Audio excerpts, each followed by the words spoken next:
할렐루야. 선생님 얼굴 한번 봐주세요. 일주일에 한 번씩 보는 얼굴인데 반갑죠? 반갑습니다. 저는 여러분. 오늘은 공과 여러분들 지금 공과 주제에 맞춰서 빌립보서 1장 27절에서 30절까지 말씀 봤어요. 설교 제목은 공과 제목이랑 똑같이 복음에 합당한 생활 이렇게 정했습니다. 우리가 이거 읽은 거 지금 여러분들이 조금 이해하기가 어려울 것 같아서 제가 설명을 다시 드릴게요. 우리 27절부터 30절까지 말씀을 읽었잖아요. 이게 무슨 내용이냐면 사도 바울이라는 사람이 있어요. 사도 바울이 신약 성경이 27권이에요. 그 중에 13권을 썼어요. 굉장히 많이 쓴 사람이에요. 유명한 사람이죠. 근데 그 분이 지금 빌립보서를 쓴 거예요. 빌립보서는 뭐냐면 빌립보라는 교회가 있어요. 그 위치가 지금 지중해 약간 그쪽에 있을 거예요. 근데 빌립보라는 교회에다가 편지를 썼어요. 이게 빌립보서인데 중요한 건 뭐냐면 이걸 어디서 썼냐면 감옥에서 썼어요. 바울이란 사람이 로마 감옥에 있었어요. 감옥에서 이 편지를 빌립보 교회인들에게 쓴 거예요. 감옥에서 쓴 편지들이 있어요. 에베소서, 빌립보서, 빌레몬서, 골로새서 이런 것들은 감옥에서 쓴 건데 감옥에서 쓴 거라서 옥중서신이라 그러죠. 옥중서신 중에 마지막 서신이고 바울이 죽기 얼마 전에 바로 쓴 거예요. 그걸 여러분이 아세요? 이 내용이 뭐냐면 27절부터 30절까지 읽었는데 간단하게 다시 한번 설명을 드릴게요. 해설을 해드릴게요. 27절 오직 너희는 그리스도의 복음에 합당하게 생활하라. 이거 이해하시죠? 그 다음에 이는 내가 너희에게 가보나 떠나 있으나 너희가 한 마음으로 서서 한 뜻으로 복음의 신앙을 위해 협력하는 것과 그러니까 내가 지금 감옥에 있는데 내가 여기 있으나 너네들에게 가보나 내가 정말로 원하는 것은 너네가 한 마음 한 뜻으로 복음의 신앙을 협력하는 것과 28절 무슨 일에든지 대적하는 자들 때문에 두려워하지 아니하는 이 일을 듣고자 함이라. 그러니까 내가 감옥에 있다고 너네들 이렇게 막 핍박하는 사람들에게 쫄지 말고 그들 때문에 두려워하지 않는 그 말을 나는 듣고 싶어. 난 감옥에서 그 얘기를 듣고 싶어 너네들에게. 이것이 그들에게는 멸망의 증거요 너희에게는 구원의 증거니 너네가 그 대적자들에게 두려워하지 않고 담대하게 복음에 합력하여 서 있는 것을 내가 듣는다면 그것이 저들에게 그 대적자들에게는 멸망의 증거가 될 거고 우리들에게는 구원의 증거가 되는 거야. 이 말씀이에요. 29절 그리스도를 위하여 너에게 은혜를 주신 것은 다만 그를 믿을 뿐 아니라 또한 그를 위하여 고난도 받게 하려 하심이라. 뭐냐면 너네가 지금 그리스도 예수를 믿어서 은혜를 받았어. 근데 예수를 믿게 한 것은 잘 들어봐. 너네들에게 예수를 믿을 뿐만 아니라 또한 그 예수를 위해서 고난도 받게 하려고 한 거야. 이런 말이에요. 그러니까 예수를 믿어서 은혜를 준 것은 고난도 받게 하기 위해서 예수를 믿게 한 거야. 이런 말이에요. 30절 마지막 너희에게도 그와 같은 싸움이 있으니 너희가 내 안에서 본 바요 이제도 내 안에서 듣는 바니라. 너네들에게도 이 싸움이 있을 거야. 너네들에게도 고난이 있을 거야. 예수를 믿으면 고난이 있을 거다. 지금 내가 감옥에 있지? 이런 것처럼 너네들도 고난이 있을 거야. 이 말이에요. 간단하게. 이해 가시죠 이제? 이렇게 편지를 쓴 겁니다. 자 이제 말씀을 전하는데 바울이 왜 감옥에 갇혔을까요? 바울은 왜 지금 이 로마 감옥에 갇혔냐면 간단해요. 지금 바울이 얘기했듯이 예수를 믿었어요. 그 예수를 전했어요. 그래서 감옥에 갇히게 됐어요. 자, 본문은 아까 우리가 읽었듯이 예수를 믿으면 우리가 고난이 따른다 그럽니다.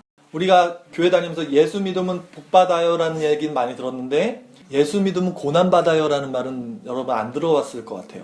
근데 오늘 말씀을 다시 한번 우리가 읽었던 빌립보서 1장 29절 말씀 한 절만 우리 같이 읽어볼까요? 성경이 뭐라고 정확히 얘기하는지. 빌립보서 1장 29절 말씀 읽겠습니다. 시작. 그리스도를 위하여 너에게 은혜를 주신 것은 다만 그를 믿을 뿐 아니라 또한 그를 위하여 고난도 받게 하려 하심이라 라고 말해요. 그러니까 이거는 그 당시니까 그 당시 예수 믿음을 핍박받던 시절이니까 이렇게 썼겠지가 아니에요. 성경은요 그 시대나 지금 이 시대나 공이 적용돼요. 그러니까 지금 우리에게도 적용이 되는 말이고 이 말은 지금 교회에다가 쓴 편지란 말이죠. 우리도 교회잖아요 지금. 그리스도를 믿게 한 것은 너네가 은혜를 받은 것은 고난도 받게 하려 하심이라 이렇게 분명히 교회에다가 성경은 말씀을 하고 있어요.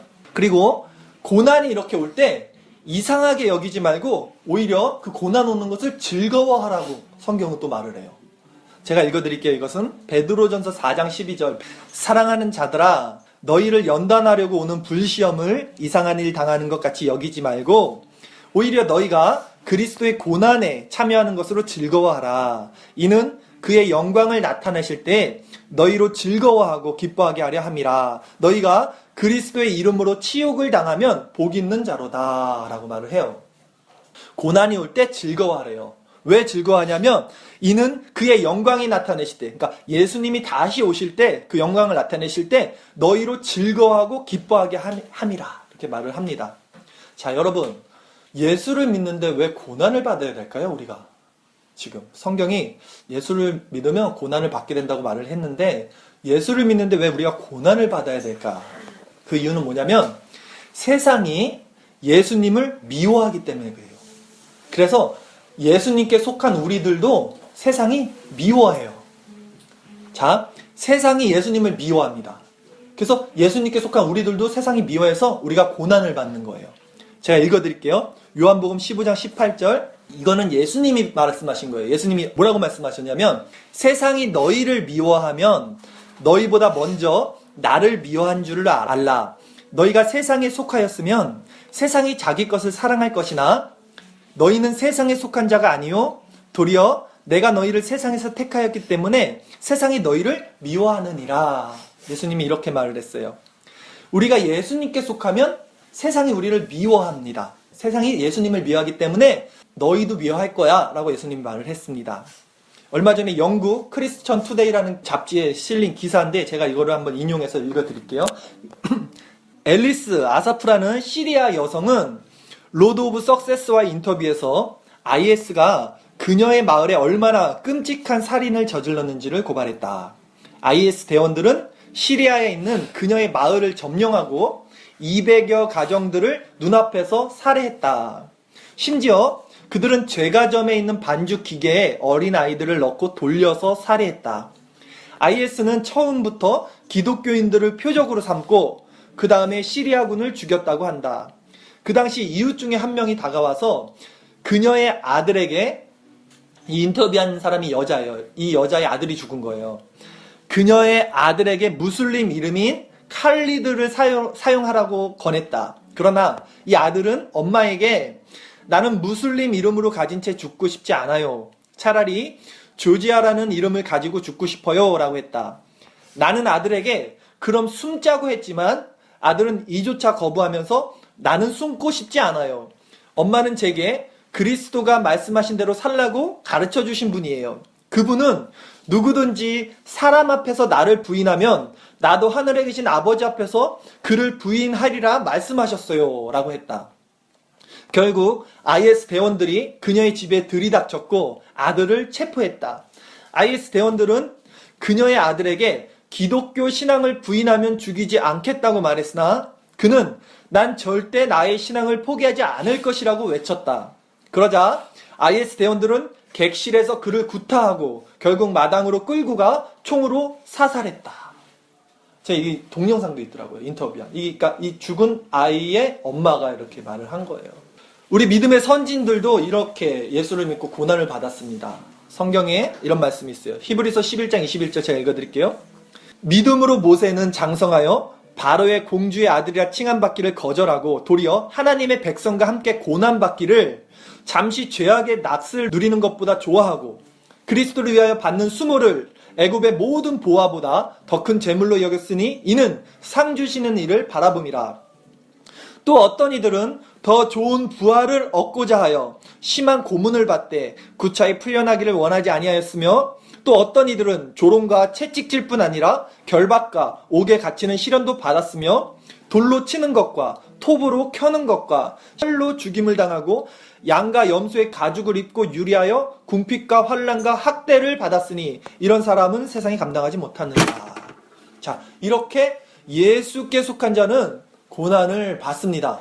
성경은 분명히 예수를 믿으면 고난을 받는다고 말씀을 하시는데 여러분 삶에 지금 고난이 있어요?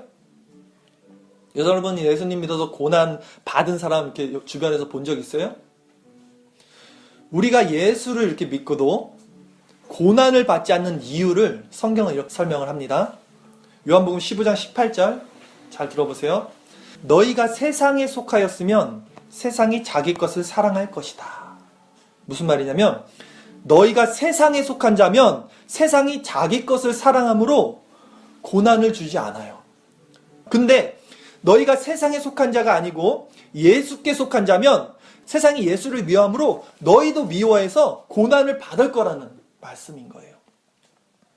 성경은요, 세상과 우리 교회죠. 교회는 이렇게 섞일 수가 없다고 말을 해요. 요한일서 2장 15절 말씀 제가 읽어드릴게요. 이 세상이나 세상에 있는 것들을 사랑하지 말라. 누구든지 세상을 사랑하면 아버지의 사랑이 그 안에 있지 아니하니 이는 세상에 있는 모든 것이 육신의 정욕과 안목의 정욕과 이생의 자랑이니 다 아버지께로부터 온 것이 아니요 세상으로부터 온 것이라. 이렇게 말을 해요, 성경은. 근데 믿는다고 하는 자들도 왜 이렇게 세상을 사랑하는지 모르겠어요. 전도사님이 이렇게 보면 믿는 자랑 안 믿는 자랑 구분이 안 가요. 누가 성도고 누가 성도가 아닌지 구분이 안 가요. 교회 밖에서도 구분이 안 가고 교회 안에서도 봐도 구분이 안 갑니다. 기독교는요, 세상과 섞일 수가 없다고요. 기독교는 세상에 이렇게 얽매이는 종교가 아닙니다, 여러분. 디모데전서 6장 7절 말씀 읽어드릴게요. 바울이 이렇게 말합니다. 우리가 세상에 아무것도 가지고 온 것이 없음에 또한 아무것도 가지고 가지 못하리니 우리가 먹을 것과 입을 것이 있은즉 족한 줄로 알 것이니라 라고 말을 해요. 우리가 세상에 올 때 아무것도 갖고 오지 않았듯이 우리가 갈 때도 아무것도 가져가는 게 아니니까 이 세상에서는 우리가 그냥 먹을 거, 일용할 양식 주시옵소서 기도하잖아요. 그러니까 입을 거, 요거 있으면 감사하면 된다는 거예요. 말씀이 이렇게 가르치는데 우리네 욕심은 만족을 몰라. 그 예수의 이름을 빌어서 어떻게든 내 배를 더 채우려고 하는 모습이 교회 안이나 밖이나 팽배하게 펼쳐져 있다는 거죠. 이 나라가 지금 샤머니즘에 빠져 있어요. 그렇죠? 최순실 게이트라고 혹시 아시죠? 이게 나라의 문제가 아닌 것 같아요. 교회도 똑같아요. 교회도 무당 종교가 돼버린 거예요, 지금. 우리는 세상이 섞일 수 없다고 성경이 말을 하고 고난을 받는다고 말을 하고 우리가 먹는 것과 입는 것 있으면 그냥 만족하면 된다고 가르치는데도 지금 교회 다니는 우리 성도가 그런 모습이 전혀 없어요. 오히려 그 예수를 팔아서 건강을 주세요. 돈을 주세요. 공부 잘하게 해주세요. 뭘 해주세요. 나를 살찌워 주세요. 라고만 하고 있어요. 똑같아. 나라나 교회나 무당 종교가 돼버린 거예요. 그러니까 지금 우리가 이렇게 보잖아요. 예수를 믿어도 고난을 안 받아, 사람들이. 고난 받는 사람 본 적 있어요? 예수 믿는다고 막 고난 받는 사람 없어요. 왜?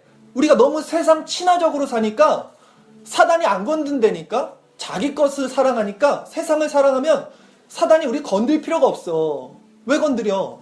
자기 건데. 그럼 지금 이 시대에도 예수를 잘 믿으면 고난을 받는데 그럼 누가 고난을 받습니까? 빌립보서 1장 29절 말씀 우리 아까 읽었는데 여기 다시 답이 있습니다.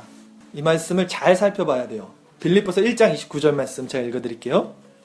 그리스도를 위하여 너희에게 은혜를 주신 것은 다만 그를 믿을 뿐 아니라 또한 그를 위하여 고난도 받게 하려 하심이라. 이 말씀 잘 살펴보면 뭐라 그러시냐면 은혜를 받은 사람이 고난을 받는다고 말을 해요. 그렇죠?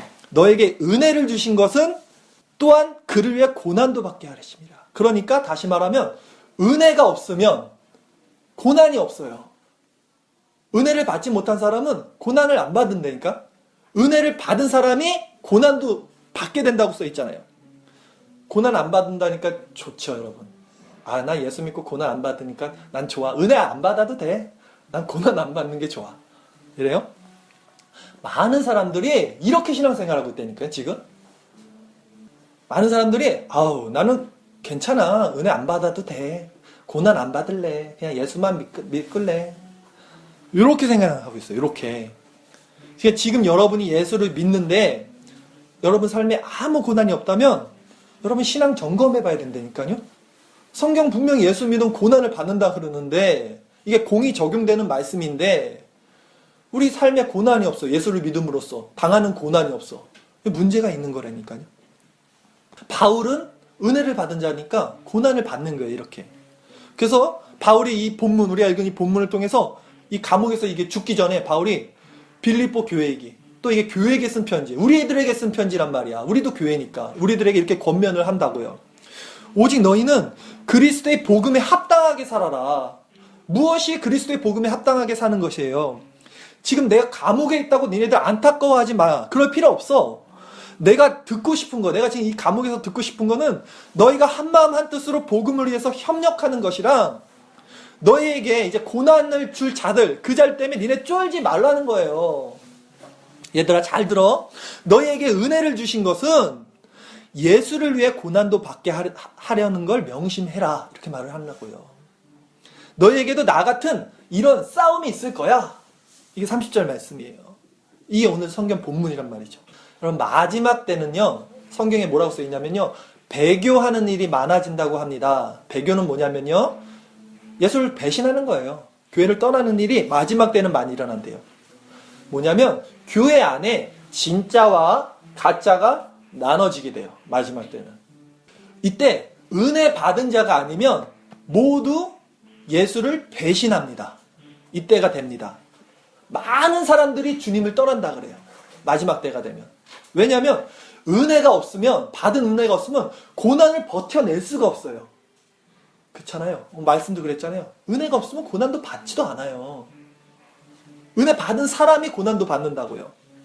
일제 강점기 시절에 우리나라에 주기철 목사님이라는 분이 계셨어요. 그 목사님 일화를 잠깐 소개시켜드리고 여러분 오늘 말씀 마실 거예요. 신사참배를 일본에서 우리에게 시행을 했어요. 신사참배는 뭐냐면 일본의 신도, 그 신에게 절을 하라는 거예요. 우리나라의 복종을 원한 건데, 이 주기철 목사님이 나는 하나님 외에 다른 신을 섬기지 않겠습니다. 나는 신사참배 안 할 거예요 라고 그랬어요. 그러니까 일본 사람들이 감옥에 잡아갔겠죠. 근데 감옥에서 죽이면 되는데, 이분은 그냥 죽으면 죽으리라는 믿음이 있으니까 그냥 죽이면 되는데 안 죽여요. 그리고 일주일이면 일주일에 한 번, 한 달이면 한 달에 한 번 집으로 보내요. 그래서 주기철 목사님이 일주일에 한 번씩 집으로 가는 거예요. 가면 이 사모님이 참 대단하셨다. 마당에서 주기철 목사님 걸음걸이가 딱 들리면 사모님이 혼자 애들 키우면서 막 일을 하실 거 아니에요. 이제 남편도 없으니까. 밤새도 일하다가 남편 발자국이 들리면 이렇게 말했대요. 당신입니까? 문도 안 열고. 주기철 목사님이 나요. 그 사모님이 살아서 돌아오면 내 남편 아니요. 죽어서 돌아와야지 내 남편입니다. 돌아가세요. 이렇게 말했대요. 주기철 목사님이 그 얘기를 듣고 아내 얼굴도 못 보고 다시 형무소로 갔다고 합니다. 이것을 일주일이면 일주일, 한 달이면 한 달 계속 이렇게 하고 주기철 목사님이 고문을 받고 이제 죽기 전에 우리를 위해서, 우리 교회를 위해서 아주 유명한 설교 한 편을 남기셨어요. 일사각오라는 설교예요. 유명한 설교예요. 일사각오. 한 번 죽을 것을 각오하라라는 뜻이에요. 그 일사각오를 제가 간단하게 요약했는데 그걸 읽어드릴게요. 이런 설교를 남기셨어요. 마지막 죽기 전에 주기철 목사님이. 나의 사랑하는 교우 여러분, 살아도 그리스도인답게 살고 죽어도 그리스도인답게 죽어야 합니다. 죽음이 무서워서 예수를 저버리지 마십시오. 한 번 죽어 영원한 천국의 복락을 얻는다면 이보다 즐거운 것이 어디 있겠습니까? 이 주목사가 죽는다고 결코 슬퍼하지 마세요. 나는 내 주님밖에 다른 신 앞에서 무릎을 꿇고 도저히 살 수가 없습니다. 주님을 따라가는 죽음은 나의 소원입니다. 다만 나에게는 일사각오가 있을 뿐입니다. 한 걸음만 양보하면 그 무서운 고통을 면하게 해주고 도리어 상까지 준다고 하는데 많은 사람들이 넘어갑니다. 말 한마디만 타협하면 살려준다는데 용감한 신자들도 넘어지게 됩니다. 하물며 나 같은 약졸이 어떻게 장기간의 고난을 견디어 배기겠습니까? 다만 주님께 의지하는 것뿐입니다. 예수께서는 끝까지 참는 사람은 구원을 얻으리라고 신신 부탁하셨습니다. 라는 설교를 우리들에게 남겨주셨습니다. 사람은요, 살다가 보면 어느 순간 자기 이름을 어디다가 남겨야 될지 결정할 때가 옵니다. 여러분 어디다가 이름을 올리겠어요? 여러분 잠시 잠깐 이 세상 안위를 위해서 이 사라질 세상에 여러분 이름을 올리고 살겠습니까? 아니면 세상이 주는 이 잠시 잠깐의 고난을 기꺼이 받아내면서 영원한 하나님 나라에 우리의 소망을 두고 살겠습니까?